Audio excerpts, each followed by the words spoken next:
Hey, welcome back to another episode of Historic Headstones of Norfolk. We are here in Forest Lawn Cemetery in Norfolk.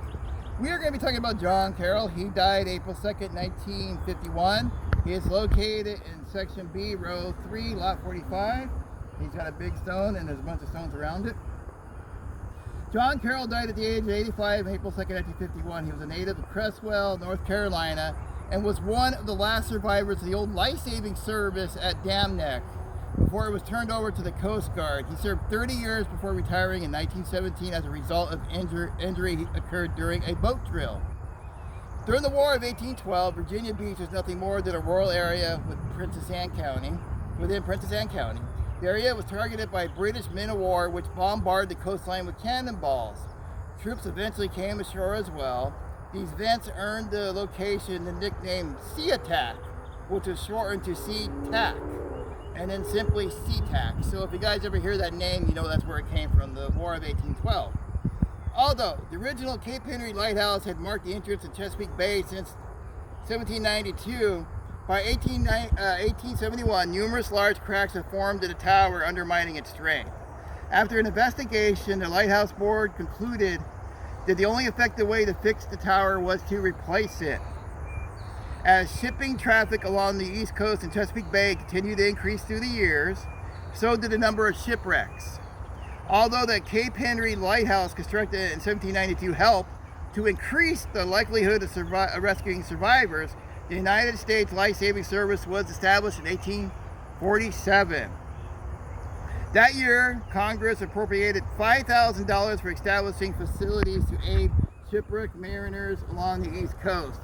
$5,000 doesn't sound like much back then, but 150 years ago, that was $100,000, so it's a big difference. This was the first federally funded life-saving service. Prior to that, individual areas had voluntary services. Virginia Beach had voluntary services, but with volunteer people, you had to wake them out of bed if it was the middle of the night, get them to go out there. With these stations, people were actually stationed there 24 hours a day. The success of the stations led Congress to appropriate $100,000 more in the March of 1873 for additional stations between Maine and North Carolina. Virginia received 8 stations which were established, including Cape Henry, Dam Neck, and False Cape. As the program was deemed a success, the creation of new stations increased until 1877. However, due to management costs, certain stations were only open during the winter months starting December 1st, which makes sense. You have your rougher seas during the winter than you do during the summer, unless you get hurricanes and things like that. As the program was deemed a success, the creation of new stations increased, On November 24th, 1877, just a week before Nag's Head Station was to open, the steamship Huron was stranded in the vicinity. However, as the station wasn't staffed, 98 lives were lost. That it could have been saved if the station was open sooner. A similar incident happened near Currituck Beach, which resulted in an additional 85 lives being lost on January 29th, 1878. So that's almost 200 lives lost in a very short period of time. Due to the twin disasters in North Carolina, Congress authorized the establishment of additional life-saving stations by the act dated June 18th, 1878. 2 days later, Congress appropriated $75,000 more for construction of the new First Order Sea Coast Lighthouse at Cape Henry to replace the original failing lighthouse. This is the lighthouse you still see today. The tower was to be constructed of cast iron, raising 150 feet from the base to the focal plane when completed. The 163-foot tower became the tallest cast iron lighthouse in the United States. I bet you guys didn't know that. That's really cool. The surfmen from SeaTac and Cape Henry life-saving stations were pressed into service on March 27, 1891, when a Norwegian dictator was driven aground near present-day 37th Street.